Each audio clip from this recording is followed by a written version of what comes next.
semestre con grandes invitados, con un auditorio nuevamente también lleno. Un día tener un auditorio más grande para hacerle honor a esta instancia que ya desde hace un buen tiempo viene congregando a una comunidad de estudiantes, de profesores, de invitados también, ¿cierto? De otras instituciones, de alumnis, de exalumnos, exalumnas que nos acompañan, porque entendemos que este es un momento importante, ¿cierto? Un momento en el cual renovamos un compromiso con ese aprendizaje que esperamos generar durante un semestre en una escuela que también renueva ese compromiso con las temáticas que importan en el fondo poder desarrollar, poder pensar, poder proyectar hacia lo que son los desafíos también de Chile y del mundo. Quiero partir saludando en primer lugar a las profesoras y profesores que participan especialmente del ciclo de formación de la Escuela de Arquitectura, de los talleres del ciclo de formación de Taller 1, el equipo Taller 1 que da, podríamos decir, el inicio, ¿cierto?, a esta trayectoria formativa, Taller 2, Taller 3, que también los veo por ahí a varios, Taller 4 y Taller 5, que completan finalmente esta primera instancia, ¿cierto?, de formación de la escuela. El equipo presente que nos acompaña antes, ¿cierto?, a estudiantes que también participan desde los diversos niveles del ciclo, aquellos que están empezando la carrera, a esas 81 personas que se suman, no sé si están por acá todavía, ¿sí? ¿Hay algunos por acá o todavía están en reunión con Taller 1?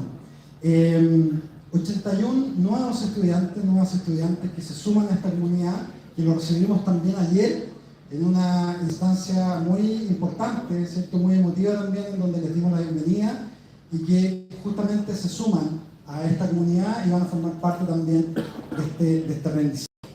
A los estudiantes, por supuesto, de todos los niveles que están hoy día, algunos de ellos ya terminando el ciclo, y para quienes también esperamos sea un semestre realmente vibrante, ¿cierto?, transformador, motivador.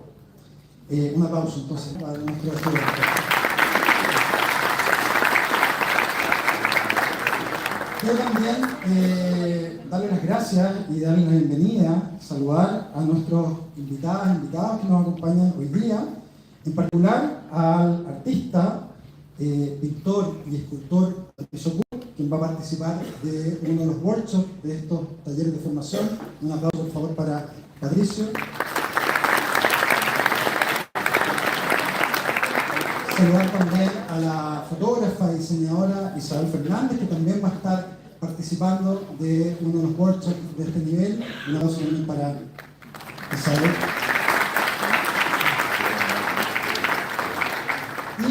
Y saludar muy especialmente a nuestro invitado internacional, quien nos va a brindar esta conferencia inaugural de inicio de este semestre y que va a compartir con nosotros también esa visión de la arquitectura que va a formar parte de este rito, podríamos decir, inaugural. Hablamos del arquitecto Sebastián Adamo. Muchas gracias, Sebastián, por acompañarnos hoy día y lo recibimos también con un gran aplauso. Gracias, Sebastián. Dentro de la jornada, de lo que me lleva a memoria, porque hay otros temas que realizar, dentro de la jornada de hoy, siempre empezamos ahora, vamos a contar, ya decíamos, con la conferencia inaugural de Sebastián, para luego de un breve break pasar a la presentación de cada uno de los talleres y de los workshops que vamos a tener este semestre, y eso lo vamos a desarrollar durante esta tarde. La conferencia inaugural va a estar moderada por la profesora Paula Velasco, jefa de Magíster en Arquitectura. Muchas gracias, Paula, por acompañarnos hoy día.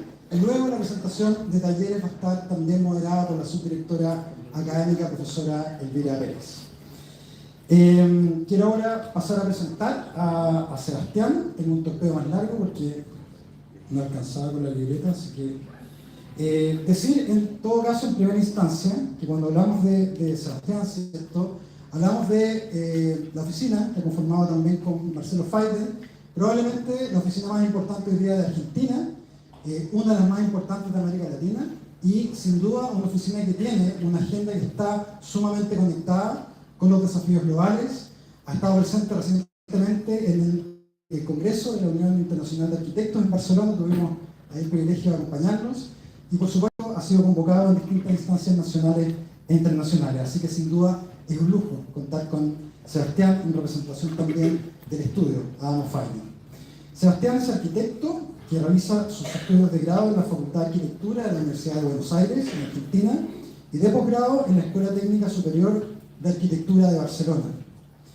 Es profesor de proyectos en diversas universidades, las cuales cabe destacar Columbia, Princeton, Politécnico de Milano, la Facultad de Arquitectura y Diseño y Urbanismo de Buenos Aires, la FAO, UBA, la Universidad de Torcuato Itela, por supuesto, donde tiene también una importante base, y ha sido invitado a brindar cursos, ¿cierto?, de distintas iniciativas académicas también en las más importantes universidades e instituciones que imparten arquitectura en distintos lugares del mundo, en la Facultad de Arquitectura de la Universidad de Porto, la Graduate School of Design de la Universidad de Harvard, el Politécnico de Milán, que ya lo mencionábamos, el Royal Institute of British Architects en Londres, el Illinois Institute of Technology del College of Architecture de Chicago, la École Polytechnique Federal de Lausanne, la Escuela Técnica Superior de Arquitectura de Madrid y, por supuesto, nuestra casa, la Católica.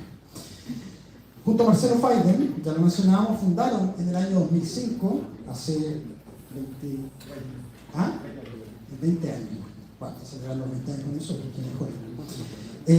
Un estudio de arquitectura cuya práctica profesional se extiende al campo de la docencia y la investigación, y por eso también nos interesa mucho, ¿no?, abordar desde esa perspectiva. Nosotros somos una escuela que cree justamente que a partir del proyecto los ámbitos de la investigación y la docencia son justamente campos a abordar. Y ha sido reconocida su oficina internacionalmente por distintos medios e instituciones. Sus trabajos han sido expuestos, ya lo decíamos, en la Bienal Internacional de Arquitectura de Sao Paulo, en el Museo Guggenheim de Nueva York, en la Bienal de Venecia, en la Bienal de Arquitectura de Chicago, en el Espacio Liga, Arquitectura de México, en el Storefront of Art and Architecture de Nueva York y la Escuela de Arquitectura de la Universidad de Princeton. 5 publicaciones monográficas compilaron la obra de Adamo Faiden, una de ellas publicada por la editorial española TC Cuadernos, otra por Casa Editrice Libria de Italia, otra por la revista OEG, editada por Gustavo Gili, y la primera de ellas por Ediciones ARQ de la Pontificia Universidad Católica de Chile. Así que bueno, te une el destino con nosotros y estamos muy contentos de recibirte el día, Sebastián. Un aplauso y comenzamos entonces nuestra actividad.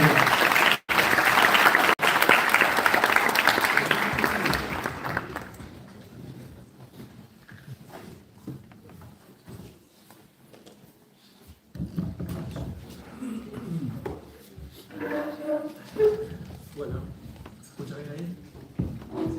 Muy más cerca, parece que la radio. Muchas gracias por la presentación.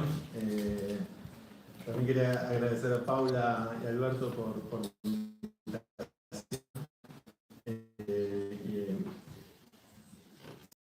Máster, que están ahí, segunda línea, que pasé 3 días realmente enriquecedores. Es una instancia de conversación en la cual me voy muy nutrido y siempre con ganas de volver. Como bien decías, hay un vínculo, una amistad, ya que tiene 17 años, la relación de nuestro estudio con la Católica, y nació en una invitación que nos hicieron Montserrat Palmer y Patricio Mardones a publicar nuestro primer monográfico en RQ, que fue para nosotros un hito inicial muy relevante. A partir de ese momento, nuestro estudio inició una cantidad de vínculos, no solamente con la Católica, sino también con todo Chile, y con Santiago especialmente, pero con todo Chile, que lleva años. Podría decir que es el país con el que mantengo una conversación consistente durante mayor cantidad de tiempo, de la cual me siento no solamente honrado, sino también agradecido porque forma parte de esas cuestiones que lo hacen a uno crecer. Por eso también elegí esta charla. El nombre de la charla tiene que ver un poco con esa situación de tener un presente continuo. Y también hay otros 2 motivos que me llevaron a elegir este título para la charla de hoy. Por un lado está esta noción de presente continuo refleja un momento del estudio muy particular, que lo voy a contar luego con el momento. O sea, los proyectos que voy a mostrar hoy son proyectos muy recientes, obras que están o recién culminadas o están algunas incluso en la primera etapa y se van a culminar en un tiempo. Y esto genera una condición particular, más que nada para mí, respecto a la distancia crítica que me gusta tener respecto a mi propia obra.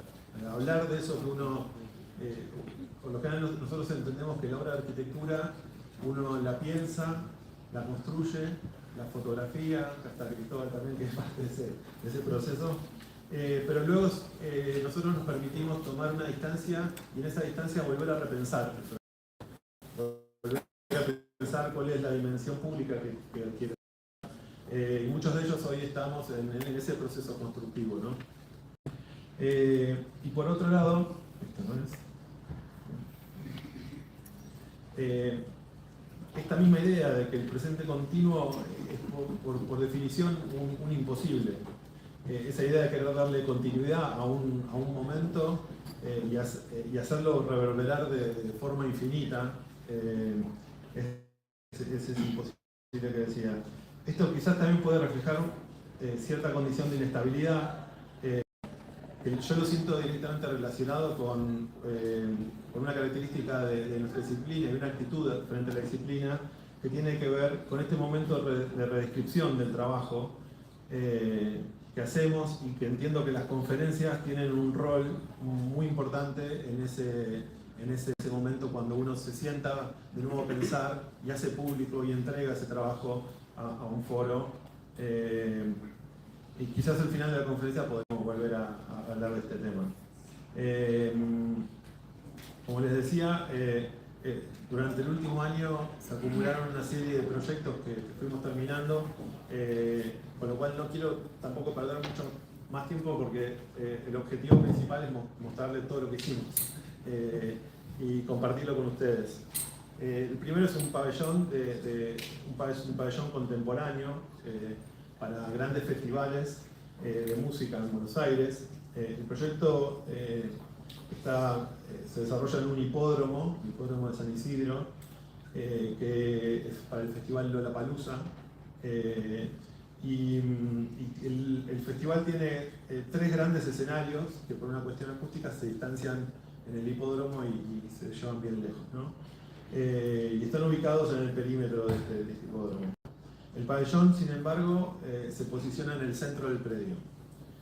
Su forma y su posición lo transforma en una especie de hito arquitectónico que está enmarcado por este paisaje, un paisaje que encontramos que es un paisaje de la cultura contemporánea. El pabellón crea un gran espacio que está construido a través de la suspensión de un largo volumen de aire y libera un espacio por debajo de él. Y está compuesto por 3 elementos materiales.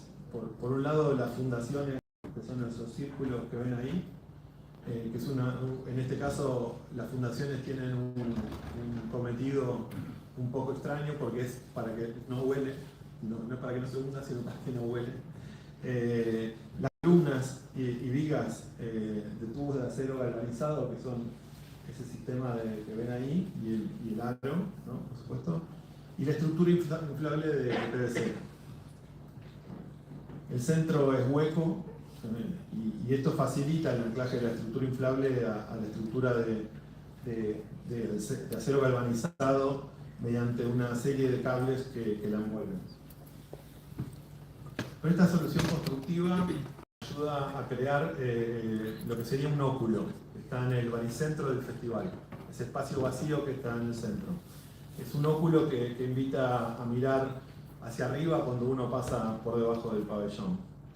Y este festival se organiza durante el verano, por eso la sombra del pabellón organiza o posibilita un comportamiento del público. Es una sombra liviana, tenue, pero suficiente para generar esta reunión.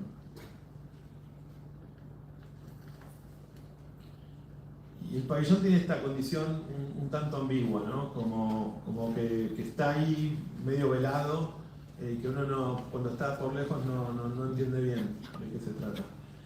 Aún sin tener un peso considerable, tiene una forma que es extremadamente tectónica. Y las fundaciones esas también sirven como asientos, pero a la vez sirven como compresores. Son compresores de aire que se ubican en esas posiciones, y la estructura, a través de la estructura galvanizada, además de sostener esa estructura inflable, se distribuye el aire presurizado que viaja hacia el interior del pabellón. Podríamos decir que ese es el truco técnico del proyecto. Y es así como cada elemento del proyecto asume más de una función. Y con el pasar del día, con el movimiento del sol, con el movimiento de la gente, la percepción radicalmente, especialmente en este momento que el sol empieza a bajar y está el atardecer, ¿no? Y son cuando las luces de los escenarios inundan todo el paisaje y este pabellón se transforma. Por lo general, los que fueron a estos festivales que arrancan de día y terminan de noche, saben que ese momento es un momento muy especial, que se transforma en el cuerpo de uno, que uno va preparado para disfrutar, y cuando llega la noche arranca una nueva versión de ese disfrute. Entonces el pabellón nos gusta pensar que es un poco una celebración de ese momento, y este dispositivo técnico tenía que no solamente permanecer en el lugar, sino manifestar ese cambio de estado, ¿no? Y como cambia de estado el entorno, nos parecía que tenía que cambiar de estado el mismo pabellón. Por eso junto a cada compresor acá, incorporamos una máquina de humo que le inyecta humo al pabellón. El humo empieza a viajar por la estructura muy lenta al elemento inflado, y se enciende un sistema de luces perimetrales que cambia la percepción y pasa a ser de transparente a evanescente. Este humo termina generando una atmósfera densa y serena también, en contraste con todo el despliegue de luces y acciones que pasan en los escenarios. Y hay algo de esta idea de construir un dispositivo que transforme el aire que llevamos a otro programa, un proyecto anterior. Nos encargan en la Universidad Torcuato Di Tella un pabellón para cambiarle un poco el estado a una terraza existente, junto a un proyecto que es una terraza que es este sector acá, junto a un proyecto de, ¿no? Esta terraza tenía muy poco uso, y la encomienda tiene que ver con hacer que esa terraza estire un poco más el uso en los días de mucho calor en verano, y lo mismo con el invierno cuando baja el frío más fuerte. Por eso, tomándonos de estas arquitecturas que operan en ese estado de temperatura intermedia, como lo son los invernaderos, y aprendiendo también lecciones como las de la Cato Basal, que transforman estos espacios intermedios, decidimos hacer un dispositivo que le brinda una nueva atmósfera modificada a este entorno.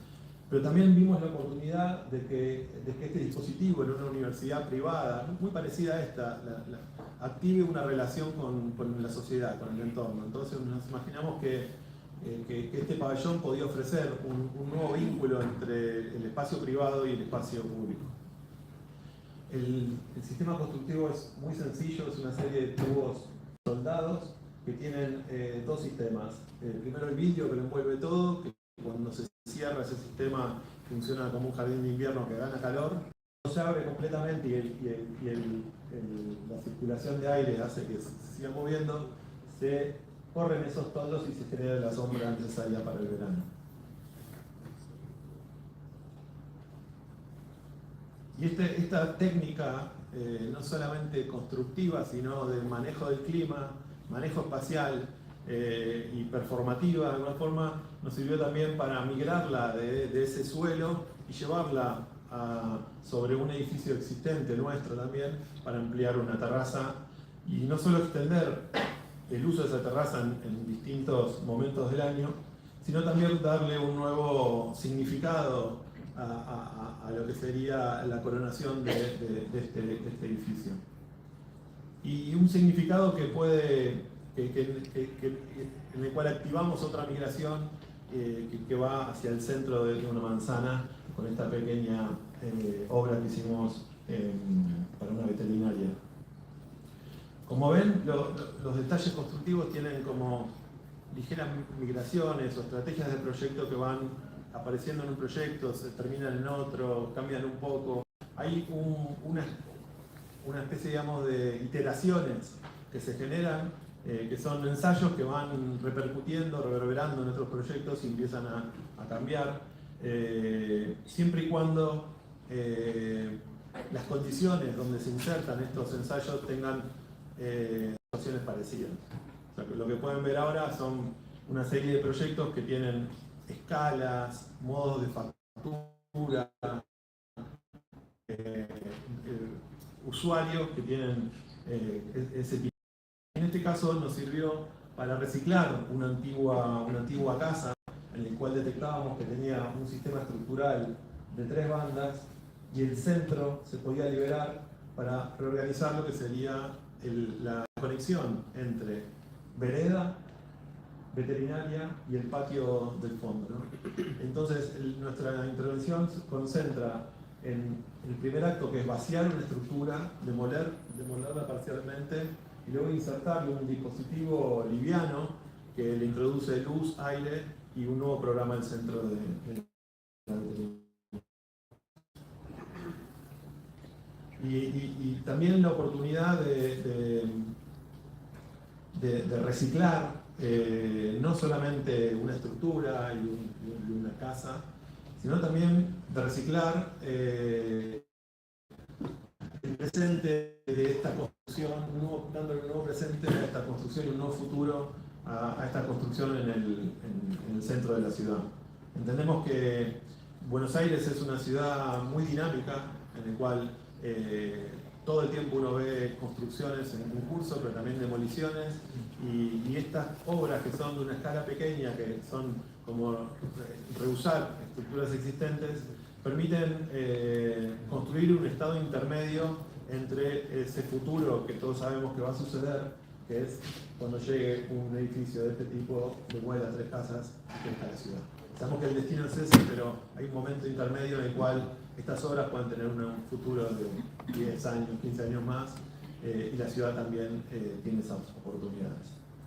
A través de esa conexión que comentaba, llegamos a este lugar, que es el patio. Este proyecto, nosotros tuvimos un diálogo muy próximo con el comitente, que es el médico veterinario, porque habíamos hecho muchas obras, muchos proyectos, siempre para humanos. Y esto de construir para perros y gatos era algo muy nuevo, con lo cual tuvimos que escuchar mucho. Y entonces todos los materiales, el hecho de que el pasadizo no sea cerrado, no tiene un clima artificial, sino que el aire corre por ahí, el piso que es de piedrita, los perros que pasan muy rápidamente al fondo pues se sienten mejor cuando ven plantas y pueden orinar para marcar su territorio, entonces eso los relaja. Entonces todo eso lleva a una performance de la arquitectura en un ámbito que para nosotros era completamente desconocido. Como les decía hoy, la casa recicla estos espacios y los estructura para hacer consultorios, recepción, baños y la escalera del segundo piso.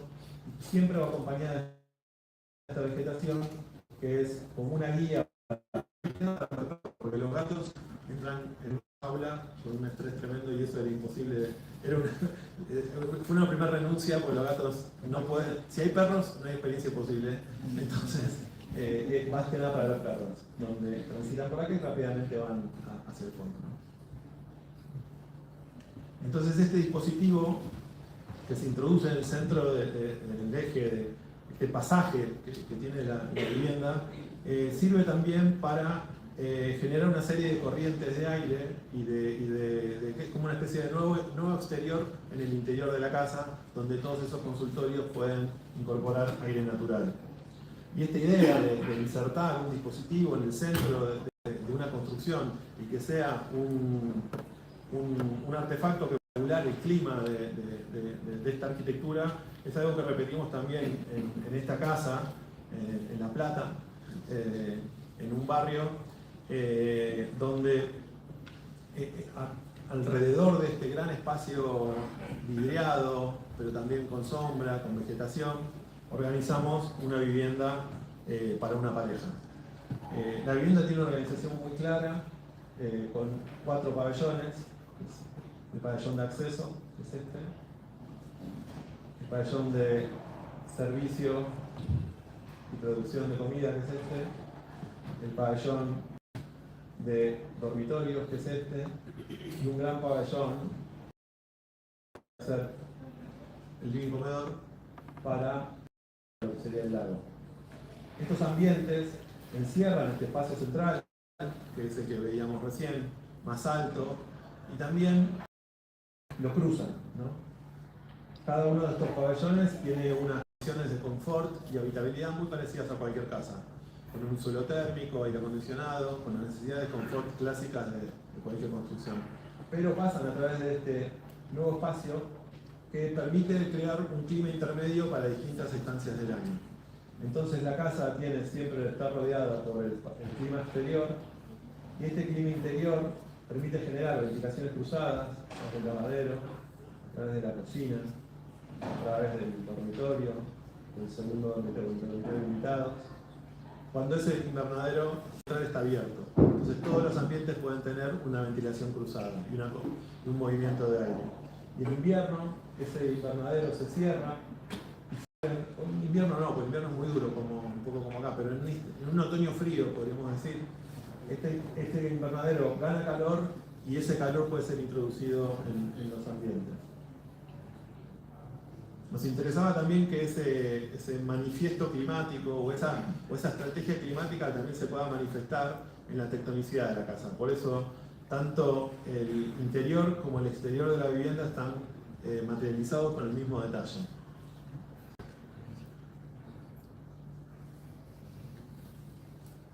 Y en esta forma de relacionarnos, no solo con el clima, sino con el paisaje, y también introduciendo una arquitectura que requiere como cierta conciencia, no solamente de quien la hace, sino también de quien la habita, porque requiere estar en contacto con dispositivos y manejando el clima, etc.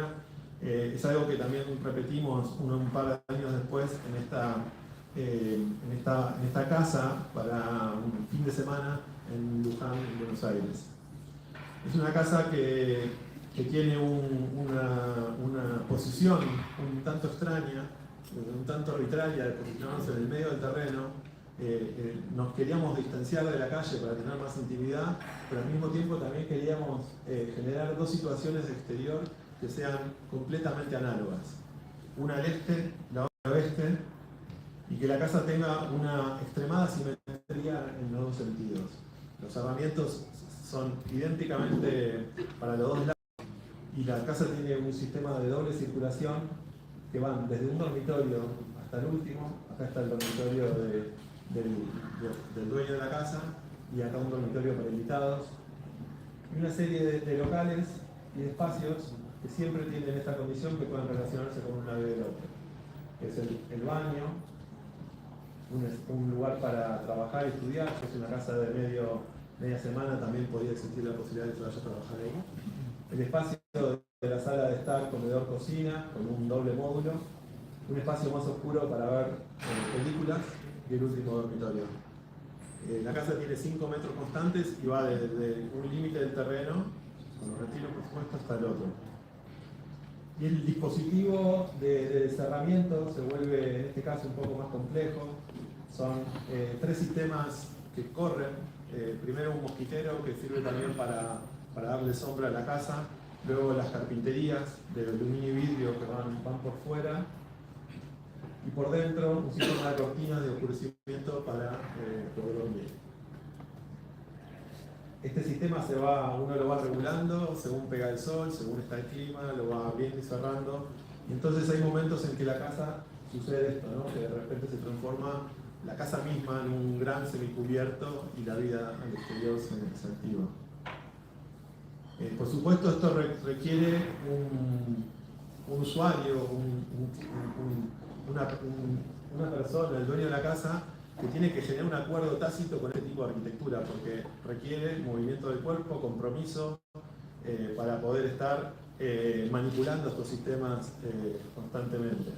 Pero la casa puede pasar de ser esto a un pabellón donde todas los herramientas desaparecen y se convierte en este gran semicubierto que les comentaba. Bueno,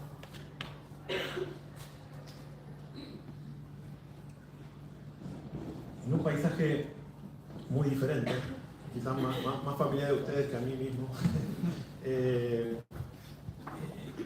y con esta belleza tan elocuente de la cordillera de los Andes, encontramos este basamento natural, que es una especie de palco natural que domina todo el valle productivo de Luján de Cuyo en Mendoza. Es lo que sería la precordillera con el macizo del Carrizal, que es el monte que está por detrás. Y una de las principales preguntas que nos planteamos es cómo relacionarnos con este escenario tan desafiante para nosotros. Pero esta intervención no llegó a dar una respuesta a esa pregunta existencial inicial, sino más bien preferimos operar de una forma que esta pregunta pueda permanecer durante el proyecto y durante la presencia de la obra más bien abierta y continúe sobre la mesa para quien la habite. Este es un proyecto para una bodega, para la bodega Rakis, que es un vino recién nacido, y preferimos entender la bodega como un elemento abierto que le ofrece a cada persona que pueda visitar el edificio la oportunidad de contemplar, invitar a emprender un propio camino hacia esa respuesta que no queríamos dar. Nosotros encontramos una actitud muy similar en una serie de construcciones, de referencias que fuimos recolectando y que tienen como un tipo de inteligencia muy específica, basada en una extrema economía de medios y una belleza muy austera. Estoy hablando de las infraestructuras que se suelen encontrar en esta geografía, como puentes, diques, represas, acueductos, que son construcciones muy robustas y que entienden muy bien la relación con estos paisajes tan vastos, ¿no? Y le decidimos tomar prestadas algunas de esas cualidades que estaban presentes en ese entorno, que estaban presentes en esas infraestructuras que están por esta geografía, y transformarlas para que nos ayuden a desarrollar nuestra propia arquitectura.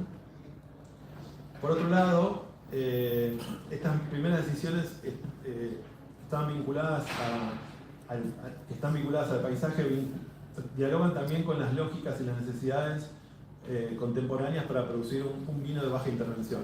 Un vino de baja intervención es básicamente un vino que aspira a tener digamos, buena calidad, y para eso la utilización de bombas y el movimiento de la uva le juega un poco en contra. Entonces el grupo enológico nos sugirió o nos pidió hacer una bodega gravitacional, una bodega donde el vino entra por una altura y la uva va bajando y reducen en la utilización de bombas.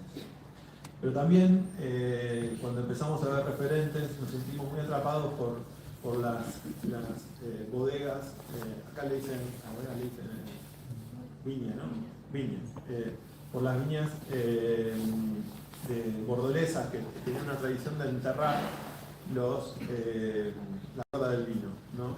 La idea de enterrar es porque toma una estabilidad térmica que era muy necesaria. Entonces, aprovechando la pendiente natural del terreno, que es esta línea que ven por acá, lo que hicimos es enterrar por completo el cuerpo de la bodega y abrir únicamente 4 grandes ventanas que no solo llevan al interior, que son estas,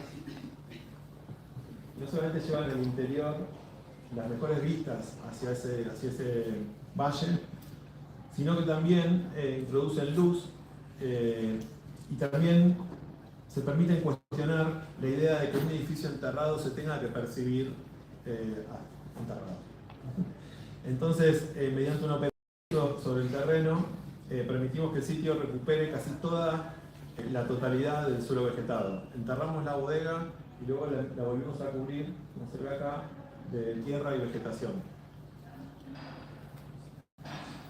La bodega tiene 3 niveles y en esos 3 niveles maneja un cruce de programas, que es lo que hace hoy a las bodegas sostenibles, que tiene que ver con la producción del vino y también con la recepción de un turismo que visita las bodegas.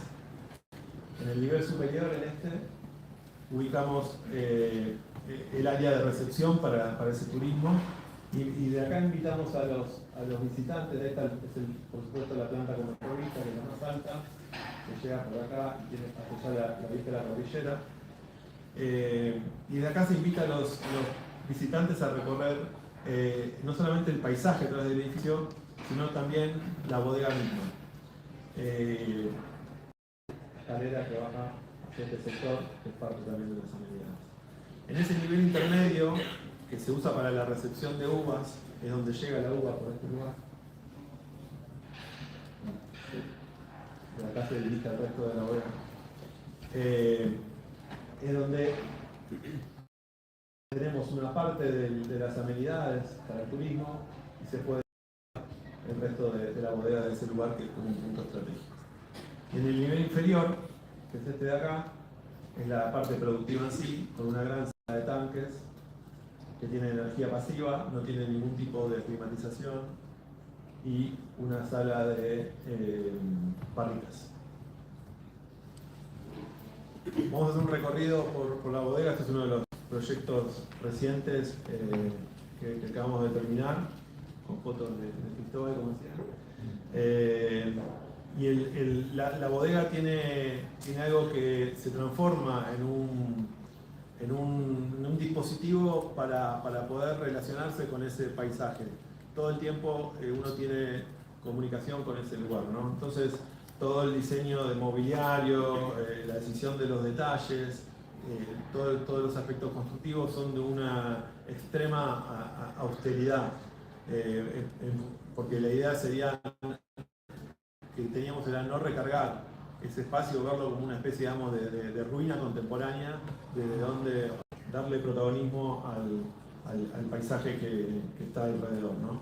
Pero también cuando uno va bajando empieza a descubrir que esos pocos materiales empiezan a tener como cierta magia, a develar un poco el truco, y la bodega se convierte en algo mucho más espacial. Y empieza desde la parte de turismo, empieza a descubrir las barreras por un lado, la sala productiva por el otro. Y todo está hecho con esos pocos materiales que mencionaba, ¿no? Hormigón para todos los temas estructurales, y la envolvente del edificio, que es la que tiene contacto con la tierra, el metal, y para todos los cerramientos y donde tenemos los sistemas de aire acondicionado, baños, etcétera, que se van ubicando ahí, y la madera, que son básicamente los materiales que se usan en la producción enológica para la producción del vino.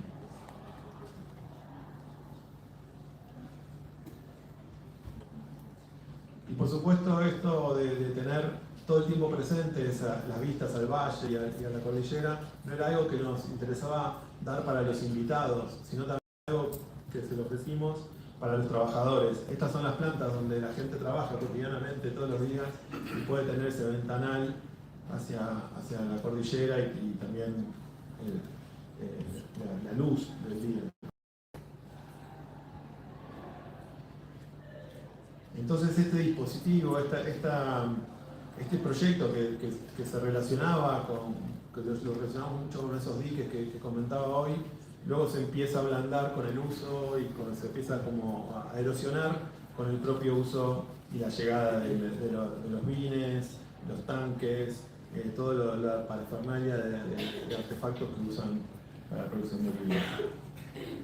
Por supuesto, una bodega es dentro de lo que sería la arquitectura, uno de los encargos, al menos para hacer un encargo más relacionado con el lujo, ¿no? Estamos hablando de un vino muy caro, muy sofisticado, que se permite tener también una erogación de muy grandes presupuestos para estas obras, ¿no? Y por eso lo quería contrastar con otro proyecto que está en las antípodas de este, que es un proyecto de vivienda social en el barrio de Chacarita Alta, en Paraguay. Es una situación posterior a una catástrofe que sucedió en Paraguay, donde en unas lluvias torrenciales, estas viviendas precarias y autogestionadas por los vecinos, muchas de ellas cayeron y dejaron a cientos de personas sin su vivienda. Lo primero que hicieron estas personas para poder proteger su suelo es irse a vivir de nuevo a ese lugar en tiendas y rehacer su vida en el lugar, incluso después de haber perdido familiares o hijos en algunos casos, ¿no? Entonces el gobierno de Venezuela, con la ayuda del Banco del BID, del Banco Iberoamericano de Desarrollo, decide darle una solución a estas familias y construirle de nuevo las casas, ¿no? También una obra de infraestructura vital, de reencauzar los ríos que pasaban por el lugar para no volver a sufrir de nuevo estos problemas, ¿no? Y este encargo empezó de una forma distinta porque todos comprendemos y entendemos lo que es hacer un proyecto de vivienda social, y lo que conocemos por vivienda social tiene que ver con un programa que recibimos, una locación, por lo general siempre lejos de la ciudad, donde tenemos un programa de hacer viviendas muy pequeñas, de 1, 2 o 3 dormitorios, de 2 o 3 dormitorios más que nada. Pero en este caso, eso no podía darse, porque nosotros teníamos un programa que era el de hacer 110 programas.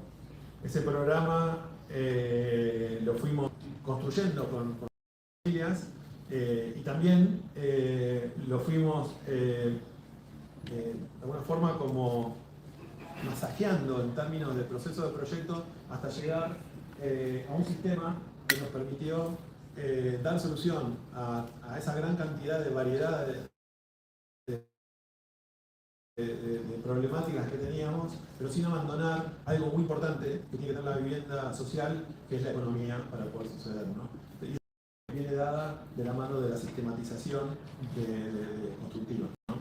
Por eso desarrollamos un sistema en 2 partes, en el cual, por un lado, teníamos estos cuadrados que tienen más o menos 6 por 6 metros, que se elevan y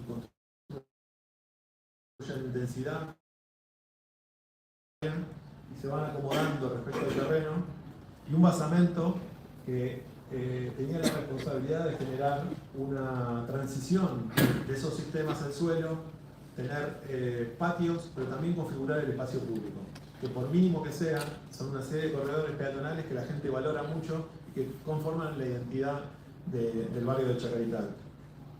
Esta sección con estas torrecitas va acomodándose en el terreno y va relacionándose de distintas maneras.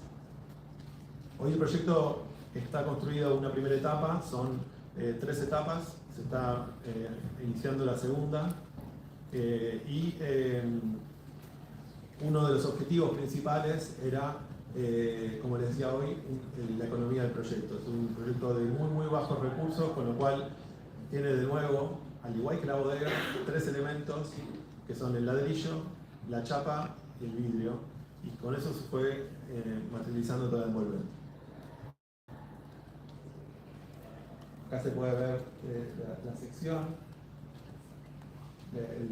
la planta de suelo, donde tiene el acceso.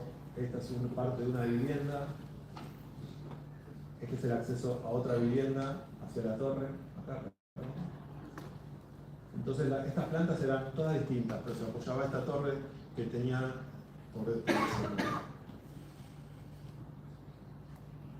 estos polígonos se fueron, y fue una instancia de trabajo bastante extraña, porque teníamos, podríamos decir, 3 clientes, que eran en primera instancia el Ministerio de Vivienda de Paraguay, en segunda el BID, y luego las 97 familias, eran 117 viviendas, pero eran 97 familias.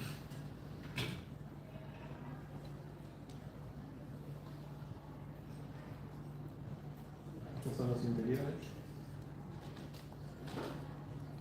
acá se puede ver la sistematicidad de las plantas altas de las viviendas. Entonces, las viviendas que están en planta baja siempre tenían una porción de suelo con algún árbol, algo de vegetación existente, y las viviendas que están en la planta alta tienen estas terrazas, que son la expansión de las torres. Y hay algo que es como que decantaba naturalmente, que es la elección del ladrillo. Si se fijan, estos ladrillos están hechos con la misma tierra con la que se construyó naturalmente ese canal, con la que luego se lo reforzó y luego subió y se hicieron las casas, ¿no? Que la verdad que tiene una belleza muy particular, también esa oportunidad de encontrar una belleza que pueda ser perteneciente al lugar.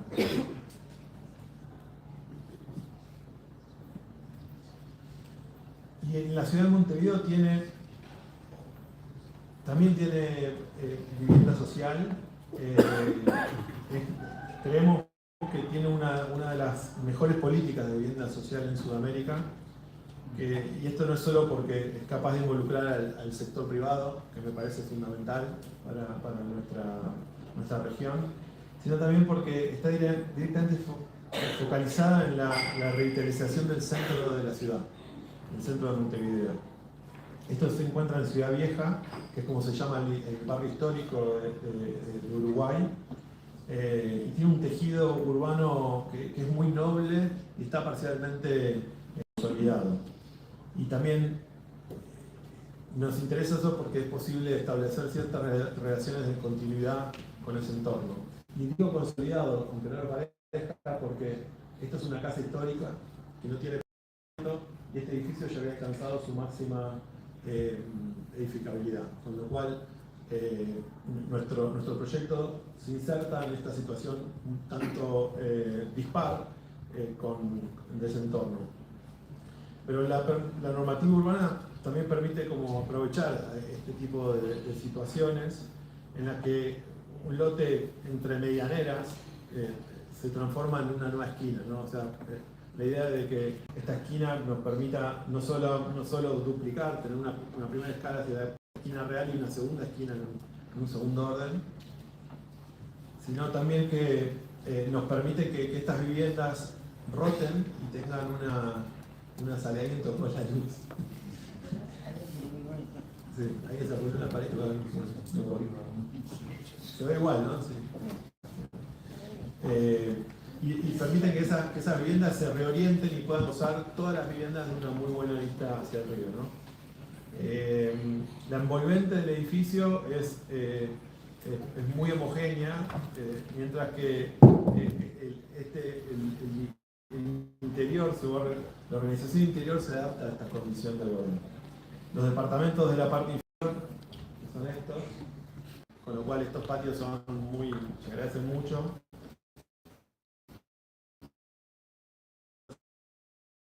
La máxima de poder tener estas vistas es algo muy importante. Y como ven, esta parte de la charla era de continuidad, esta segunda es ejecutiva. Es un poco más y es un poco el presente del estudio, en el cual tenemos una amplitud de encargos muy diferentes, nos obliga la migración de ideas, sería un poquito más forzada, es muy difícil llevar soluciones de un edificio de 6 pisos, 8 pisos a una torre de 40, con lo cual tratamos de otra manera también las estrategias del proyecto. Esto está en Buenos Aires, también es un edificio residencial, aunque claro, esto es una escala completamente diferente. Y en un entorno que, aunque comparte también la condición del río, del otro lado del charco en este caso, como decimos, acá se presentan en condiciones urbanas que son muy diferentes. La torre está en el borde de lo que sería el barrio más antiguo, que es que es, para los que conocen Buenos Aires, esto es San Telmo. Está justo en el borde entre el barrio más antiguo y el más nuevo, que es el de Puerto Madero. En esta gran curva de Puerto Madero aparece San Telmo. Este barrio técnicamente pertenece a San Telmo, pero no tiene la identidad de San Telmo porque es un barrio que tenía grandes galpones que rápidamente fueron reciclados. Este edificio se desarrolla en uno de esos galpones, está destinado a la infraestructura, y hay un cambio de código que habilita estas nuevas torres que se empiezan a ver como la nuestra y las que empiezan a aparecer por ahí atrás. Por eso este lugar articula no solo estas tensiones entre nuevo entre lo nuevo y lo antiguo, sino también las tensiones de estos cambios de escala que impulsan el nuevo código urbanístico para esta área. La torre decide absorber estas tensiones como si fuera un estímulo positivo con su configuración e inicia una serie de diálogos con las distintas alturas del tejido urbano. Con lo cual, lo que sería la forma de la torre toma un primer recorte hacia el barrio bajo, con este setback que hacemos acá. Luego, en este desplazamiento, tomamos lo que sería hasta la altura máxima de las manzanas de Buenos Aires, que son 13 pisos, y el último está en relación a lo que veíamos antes, que son las torres que están acá. Esto que de alguna forma establece un diálogo, también es una especie de juego interno que tiene el proyecto que nos permitió romper la sistemática de la apilación de 40 pisos y generar una serie de accidentes en estos lugares donde aparecen estos vacíos que les voy a contar de qué se trata. Entonces, esta serie de coreografías se generan este tipo de relaciones coreográficas con el entorno, ¿no? Donde estos edificios históricos encajan con este lugar acá, o los diques, los docks de Puerto Madero que se celebran bajo este gran voladizo, que es una de las cosas más llamativas del proyecto. Esto se ubica en el borde sur, el extremo sur de un sistema de parques cívicos, gobierno, con la Plaza de Mayo, la Catedral. Este es el Palacio de Correos, ahora transformado en un centro cultural. El edificio de los militares, el edificio de aduana, el Ministerio de Economía, son edificios con una impronta muy fuerte en el ámbito cívico y que tienen este sistema de parques que termina en esta plaza. Con lo cual, nuestro proyecto no solamente se tenía que tomar la decisión de cómo hacer la torre, sino que había una oportunidad de qué hacemos con ese suelo, ¿no? El proyecto tenía distintas posiciones posibles, porque esta torre podría también estar acá, ¿no? O dividirse en dos torres, que es algo que en términos de exposición financiera para el desarrollador hubiese sido muy bueno, pero empujamos el proyecto junto al desarrollador a que existe una plaza pública.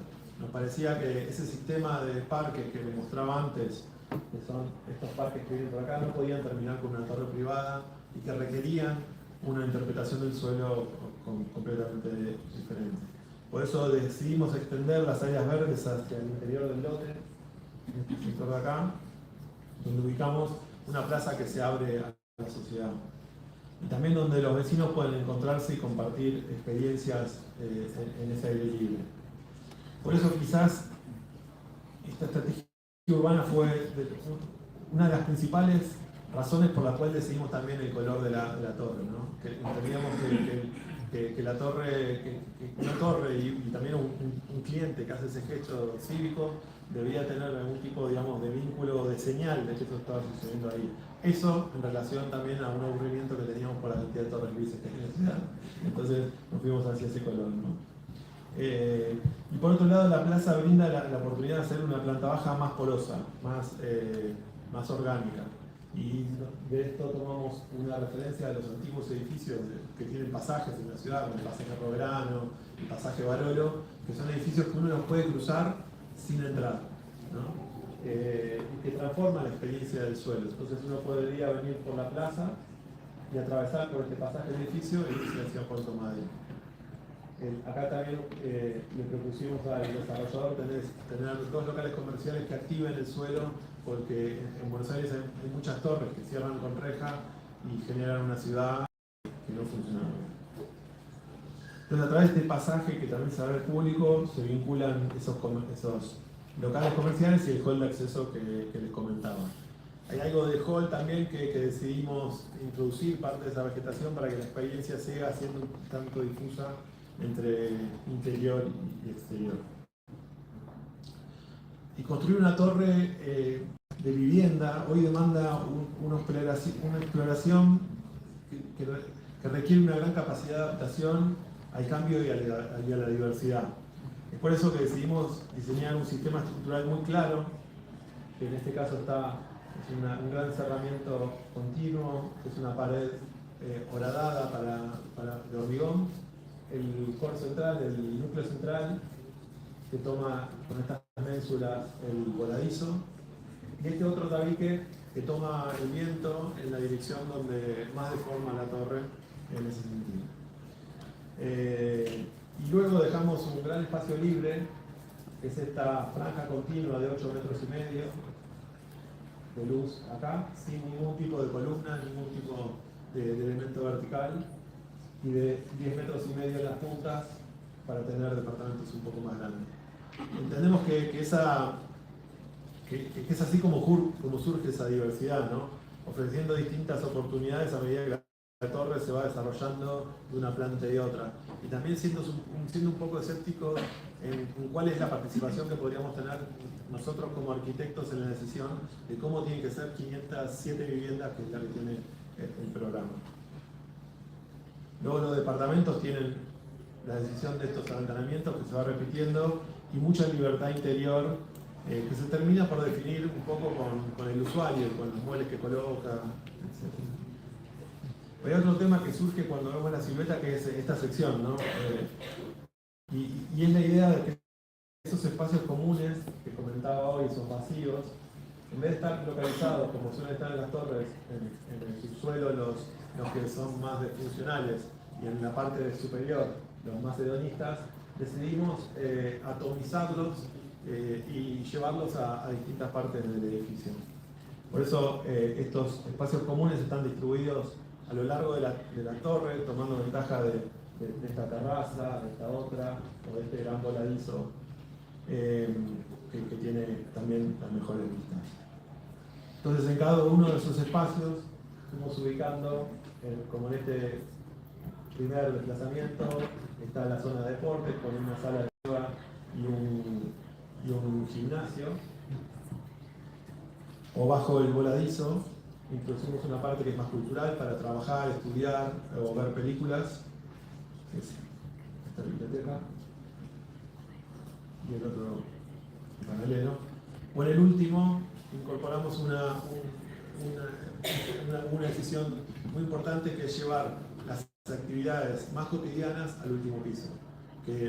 Esto está diseñado para un público muy joven, para un público también de renta temporal en algunos casos, y esas actividades más cotidianas tienen que ver con comer, con lavar la ropa, con juntarse con amigos, alguna celebración, cosas o jugar en este caso, ¿no?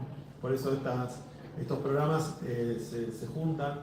Hay algo particular que tiene el edificio, que en el ambiente cerrado, con mejores vistas, está el lavadero, y eso llama mucho la atención. Acá están las máquinas para lavar, porque creemos que esto se da de una forma muy cotidiana, entonces nos parecía que era un momento que se podría transformar también en algo más de goce, ¿no?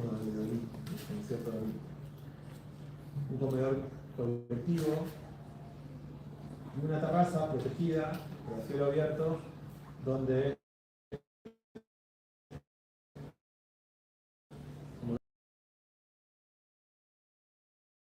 se puede comer situación en la cotación.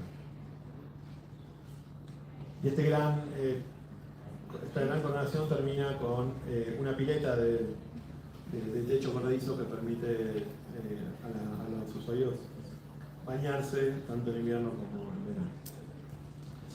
Para terminar la presentación, queríamos mostrarles esta iglesia. Sí, es una iglesia. Sabemos que las iglesias presbiterianas no utilizan imágenes ni figuras religiosas, pero esta comunidad coreana que nos invitó a hacer este proyecto fue un poco más allá.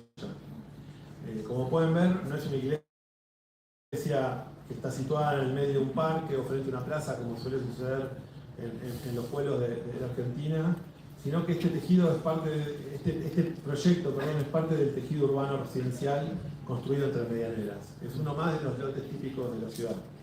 Y es una estructura muy profunda que está abierta al cielo.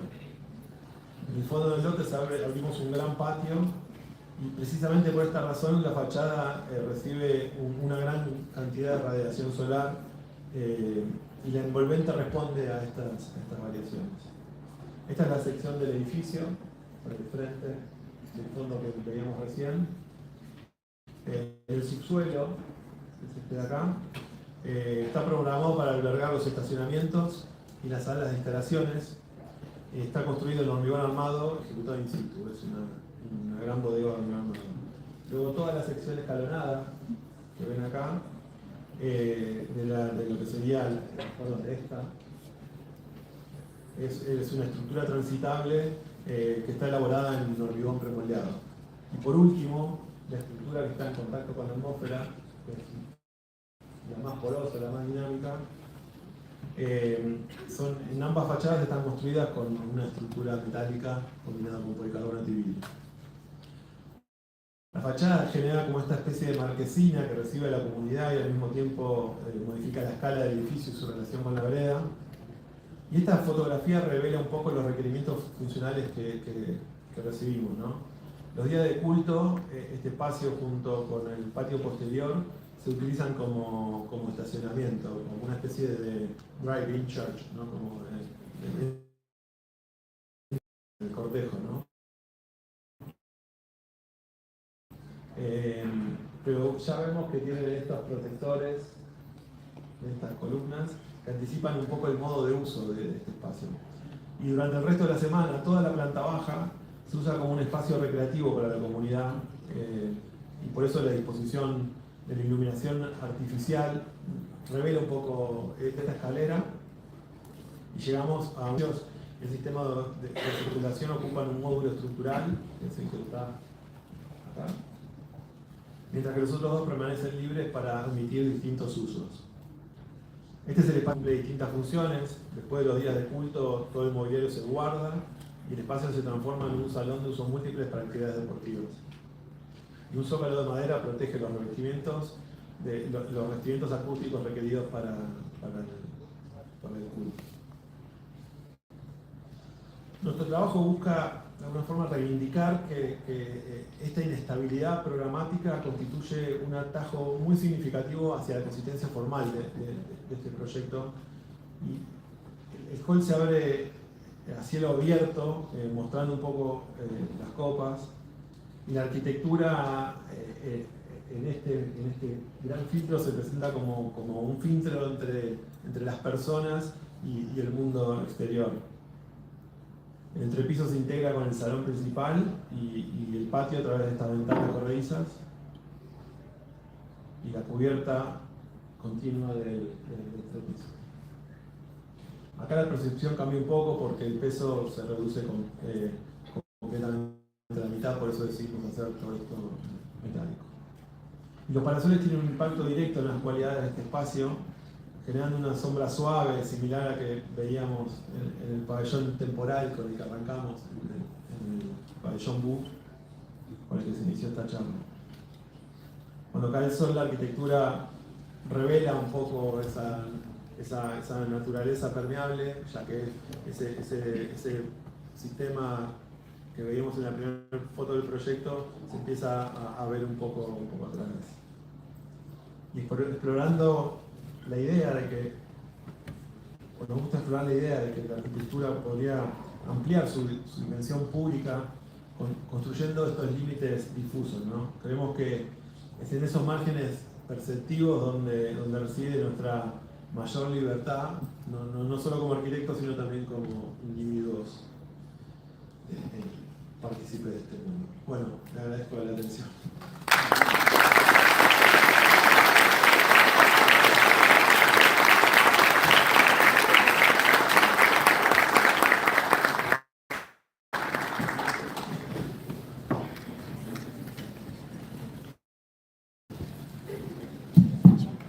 Gracias, Serkan.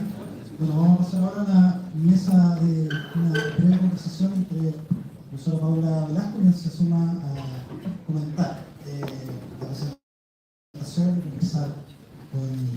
Un par de preguntas, quizás comentarios de lo que después tú también puedes comentar, para que después los estudiantes tengan quizás algunos la posibilidad de preguntar, porque tampoco tenemos tanto rato que tú presentas hablando de las que levanta cada proyecto y no del problema que levanta cada proyecto. Yo creo que uno no necesariamente como arquitecto resuelve problemas, sino que se hace o busca hacerse quizás la pregunta adecuada a cierta condición y a cierto caso, proyecto que uno le invitan a participar y que hay efectivo muchas respuestas.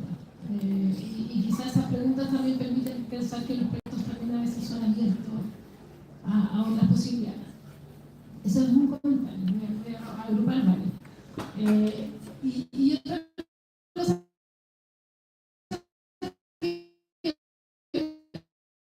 que me gustaría como conversar a la luz de eso también, quizá por supuesto un huelgo que escala, pero quizás menos estos programas, en otros lugares, con otros programas, virtual que uno construye, o en qué mundo de la sociedad estamos, que a veces nos asustamos de eso. Porque salir a hacer arquitectura quizás es difícil, es complejo, porque hay poca oportunidad. Y ustedes, si no me equivoco, como oficina, como que construyeron una oficina, eventualmente no de cargos directos, una oficina que gestionó el problema como más complejo de la arquitectura, o sea, desde la inmobiliaria, desde el mundo privado, desde una suerte como de proyecto que tiene todas las complejidades que tiene la arquitectura. Y desde esa construcción, y me atrevería a decir, y tú me puedes decir si es que es una construcción como de un método para desde ese lugar siguieron trabajando, o ahí encontraron una oportunidad para trabajar, poder aportar a la ciudad desde lo más íntimo hacia afuera, en esa suerte quizás de límite que tú decías, en ese margen que había, pero también entendiendo que hay una oportunidad importante en cualquier lugar que uno se posicione, pero también quizá como a mí me gustaría que nos contaran un poco de eso, porque es una decisión de salir de no esperar que la oportunidad te llegue, sino como que de salir a lo que es el mundo también. Sí. Y da la sensación, cerrando, que a pesar de que ustedes tienen una obra importante hoy día, sustancial, y que ha ido quizás cambiando de escala, hay un cierto método, una manera como de construir ese proyecto de oficina que ha logrado una cierta continuidad en la calidad de la obra. Y en los temas que se, como que no se guía, es decir, que no son los mismos temas todavía, la relación con el suelo, la relación con el espacio público, la relación con el cielo, que ustedes han ido construyendo y que van alimentando ya sea las ampliaciones. El proyecto abierto del estudio es el estudio en sí mismo. Entender que la práctica uno la puede diseñar y no tiene una pasiva frente a lo que llamamos oficina. Es algo que desde el día cero está presente en nosotros y arranca con una decisión muy importante, que es que estábamos radicados en Madrid, una ciudad que nos daba todo para ser arquitectos, y estábamos muy cómodos y decidimos volver. Entendiendo que ese proyecto que teníamos en mente iniciar iba a tener un mejor suelo en Buenos Aires, ¿no? Iba a crecer más rápido. Entonces, entender que la carrera de uno, la biografía de uno, se puede escribir o por lo menos proyectar, es algo que es importante. Eso desde un lado, diría, como hacia adentro. Pero después nuestro entorno, con la forma, digamos, nuestra, esa actitud frente a la disciplina de salir a buscar encargos, generarlos, autogestionarlos, es algo que es muy normal en Buenos Aires y nosotros de nuestros profesores, de concursos públicos, ante la escasez de oferta digamos, de trabajo de concursos, en vez de quedarnos sentados y desaparecer, decidimos salir y autogestionar, que es un poco un trabajo muy arduo porque te obliga a aprender de finanzas, te obliga a aprender de leyes, de problemas notariales, temas comerciales, te obliga a ser constructor, pero luego te da una serie de libertades que nos permitieron hacer y expresarnos a través de las obras. Ese fue un poco los comienzos. De alguna forma con eso pudimos construir como un cúmulo de obras que después sirvieron como uno de los temas más importantes que tiene un estudio, que es un portfolio. Y esto quizá, habiendo estudiantes de arquitectura, creo que el proyecto más importante que deberían tener es el portfolio, que es algo que se tiene que diseñar también, ¿no? No digo diseñar en elegir la fuente o si es o si va a hueso o no la foto, que es importante, pero sino en términos de poder ustedes decidir o al menos ambicionar qué tipo de arquitecto quieren ser y cómo quieren ustedes mostrarse a la sociedad. Eso es algo que también está desde el día 1, con lo cual no es casualidad que nos llegue a nosotros un encargo de una iglesia que pretende ser difusa. Después de que hicimos talleres en escuelas sobre cómo se evaporan los programas, o el poco peso que tienen los programas en la arquitectura contemporánea, buscándolo, o hacer viviendas que no parecen viviendas o oficinas que no parecen oficinas, ¿no? Entonces, eso es lo que hablo cuando digo de esta idea de poder diseñar un poco la oficina como proyecto mayor. Y quizá otra pregunta antes de pasar el micrófono, que tiene que ver quizás con esta idea de los límites difusos y la dimensión pública de la arquitectura, pero ya esta relación que establecen ustedes con la enseñanza, o sea, como uno o practica lo que enseña o enseña lo que practica, ¿qué tan de la mano está esa relación? ¿No? ¿Ha sido más así de alguna manera? Porque me da la sensación que ustedes han construido, esto ya es una suerte de construcción, día que tiene 50 o más personas, así, como eso se va inventando.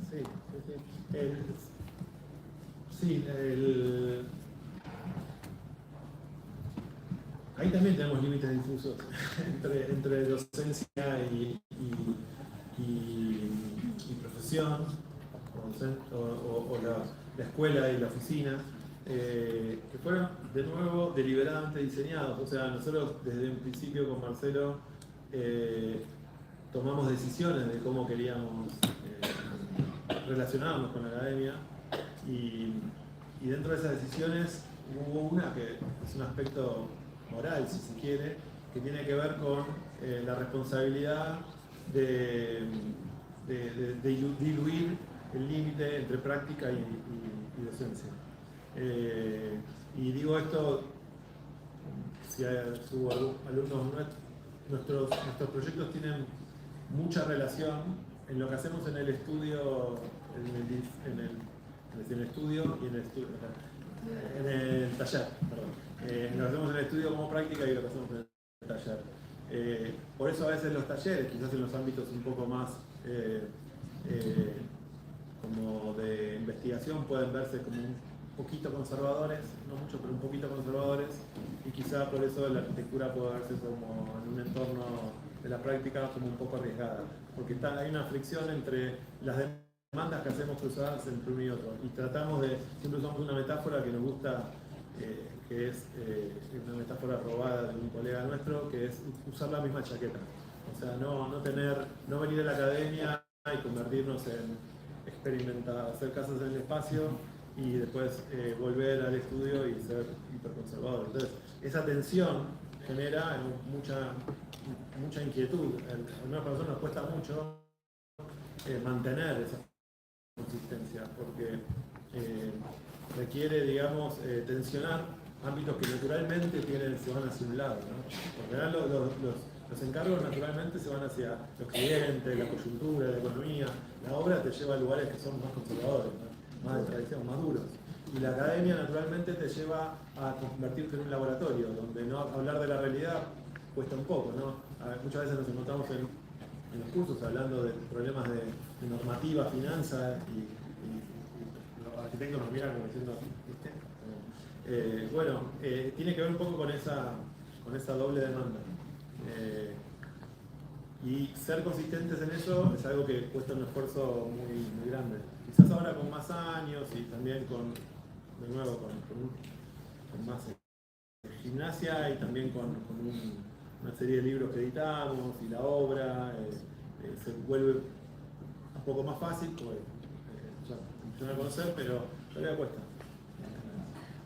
Muchas gracias, Sebastián. Y antes de darle un super aplauso, preguntar si hay alguna pregunta en el público. ¿Paso el micrófono? Vamos a ver.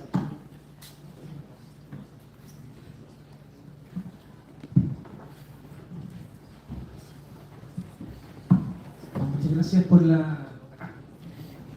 por la presentación. Yo tengo una pregunta que he estado inquietando, sobre todo que estudiante acá, y sobre el proceso de diseño mismo, que ha dado un control de la geometría bastante fuerte en el proyecto, pero por otro lado, algo que decía, incluso los proyectos de una cierta instabilidad programática. Uno muchas veces piensa que un control geométrico es contrario, ¿no?, a la posibilidad de otros modos de vida. Y muchas de las obras que presentaste dan. Me gustaría saber cómo ustedes abordan el proceso de diseño del estudio, sobre todo viendo al estudiante acá, para no tentar la mano al sobrediseño, a fijar todo y eliminar esa posibilidades que los proyectos pueden abrir y que al Sí. Bueno, hay algo que surge un poco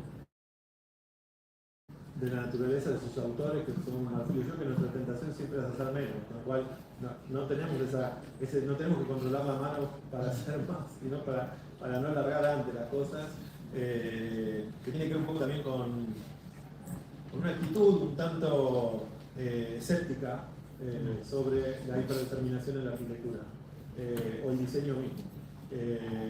Digo esto porque si te escucha uno de nuestros clientes se reiría de esto, porque en realidad a nosotros nos cuesta llegar a una definición extrema incluso de los muebles que tenemos que decidir, de los colores que usamos, somos mucho más parcos. Entonces, por eso, pero sobre los procesos, aunque las obras tengan continuidad unas con otras, hoy en realidad mostré muy pocas obras, pero si muestro más obras del estudio, se empiezan a ver relaciones incluso que son más literales entre las obras construidas. No tenemos un proceso, un método que vaya viajando de uno a otro. Nosotros arrancamos un proyecto, empezamos de una forma muy libre a proyectar. Por supuesto, después aparecen temas que tienen continuidad, que con nuestra forma de construir, nuestra forma de entender la arquitectura, o esta idea de filtros, o esta idea de que el escepticismo que tenemos en cuanto a los programas, o las celebraciones que hacemos cuando los programas son múltiples, como en esta iglesia. Bueno, eso tiene una agenda, que es la agenda del estudio, pero que es una agenda un tanto abierta.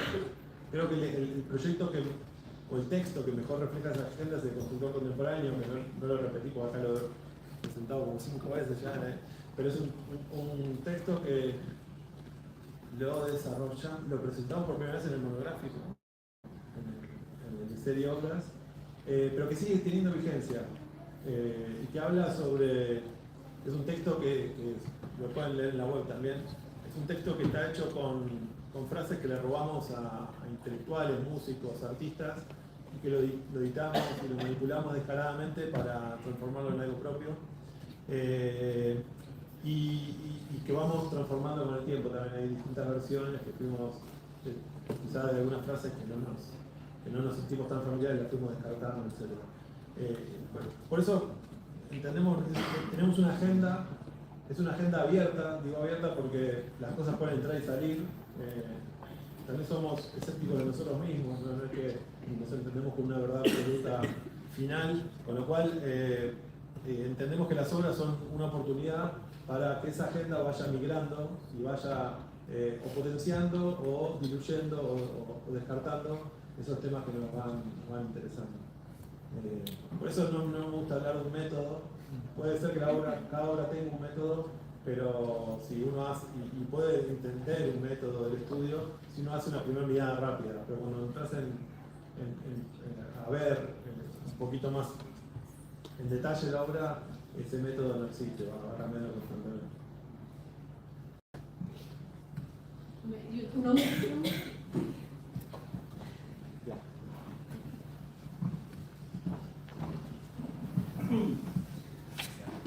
Muchas gracias por la charla, conferencia. Te quería preguntar por las decisiones del estudio con respecto a los grados de transparencia de los productos. Porque, por ejemplo, en esta iglesia usaste la palabra difusa para escribirla. En un pabellón, el primer proyecto que mostraste como que tiene esta cosa, esa transparencia dinámica, que parte siendo totalmente transparente y cuando cambiamos a la noche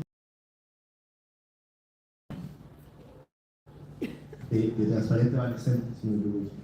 En el Midwick House también, pero esto funciona en estos planos de vidrio, de tela,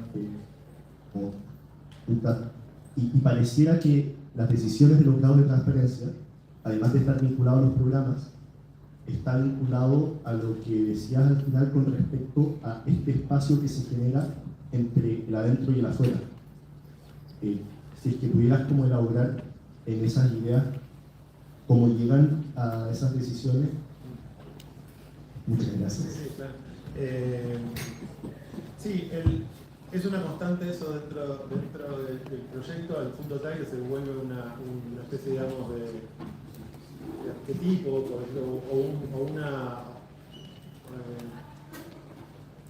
sí, es una constante dentro del estudio, que es construir los grises que hay entre el blanco y el negro, o entre la transparencia absoluta y la pared, ¿no?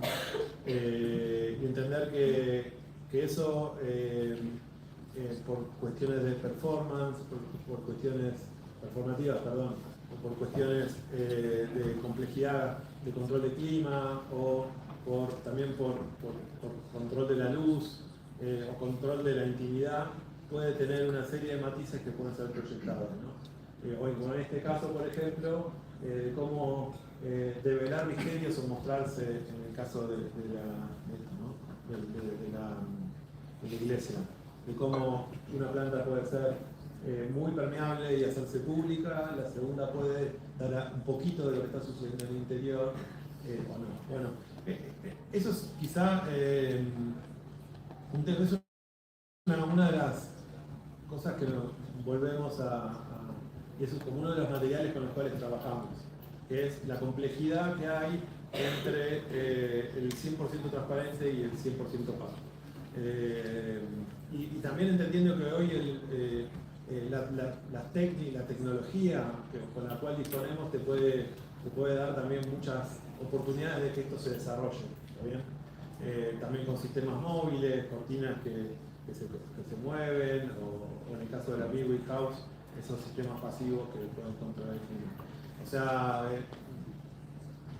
vamos hacia una arquitectura donde esos entornos, esos envolventes, siendo dinámicas, te pueden dar una mejor performance, no solamente hacia el interior, sino también hacia el exterior y el control del clima.